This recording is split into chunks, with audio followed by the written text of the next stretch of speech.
देखिए चुप रहो। देखिए वैद्युत फ्लक्स का मात्रक एवं बीमा।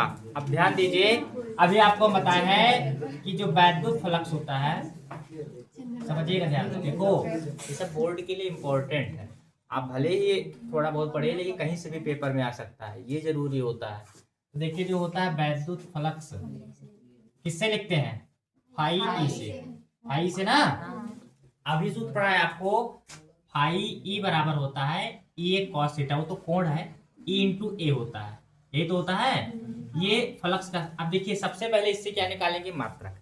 तो हम जानते हैं कि जो वैद्युत क्षेत्र ई होता है, सूत्र होता है ई बराबर एफ अपॉन क्यू, यानी कि वैद्युत क्षेत्र होता है बल बटे आवेश, यानी कूलम। ये हो गया। और ए मतलब होता है क्षेत्रफल। ए मतलब क्या होता है? क्षेत्रफल। क्षेत्रफल का जो मात्रक होता है मीटर स्क्वायर होता है। ठीक है, तो जब इसका हम मात्रक निकालेंगे, हमें दो चीज निकालना है ना, मात्रक और बीमा। तो मात्रक सबसे पहले लिखेंगे, तो ई बराबर क्या? ई इंटू ए होता है। तो जब ई इंटू ए होता है, तो हम फाई का जब मात्रक निकालेंगे तो क्या हो जाएगा कि जो वैद्युत क्षेत्र है, देखिए ई बराबर होता है एफ अपॉन क्यू। बल का मात्रक क्या होता है? न्यूटन। तो यहाँ क्या हो जाएगा? न्यूटन बटे कूलम। और यहाँ इंटू ए है, ए मतलब होता है क्षेत्रफल, तो ए का मतलब होता है, ए बराबर होता है मीटर स्क्वायर, यानी क्षेत्रफल का होता है मीटर गुणे मीटर। तो क्या होता है? यानी लंबाई गुणे चौड़ाई होता है क्षेत्रफल का। क्षेत्रफल निकालने के लिए क्या होता है? एल इंटू बी, तो इसके लिए होता है मीटर स्क्वायर मात्रक। तो इसका हो जाएगा मीटर स्क्वायर।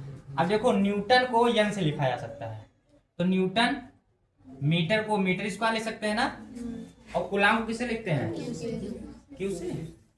कूलम को सी से लिखा जाता है। कूलम को किससे लिखा जाता है? सी से ना। तो यहाँ हो जाएगा, जब नीचे सी होगा, ऊपर जाएगा सी इनवर्स हो जाएगा।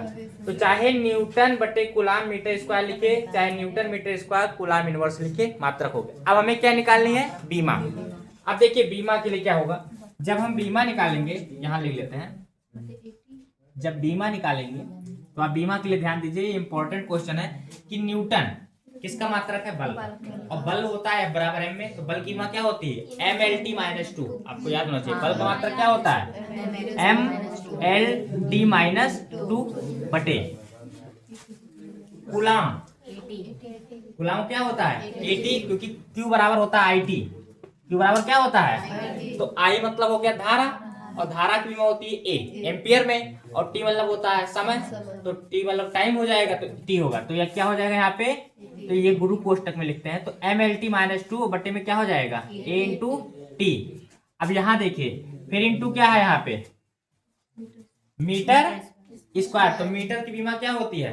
L, लंबाई L लिखते हैं ना मीटर के लिए, तो यहाँ क्या हो जाएगा?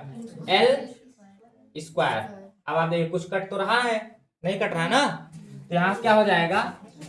एम एल स्क्वायर यहाँ है और ए के लिए यहाँ है, तो एम एल क्यूब।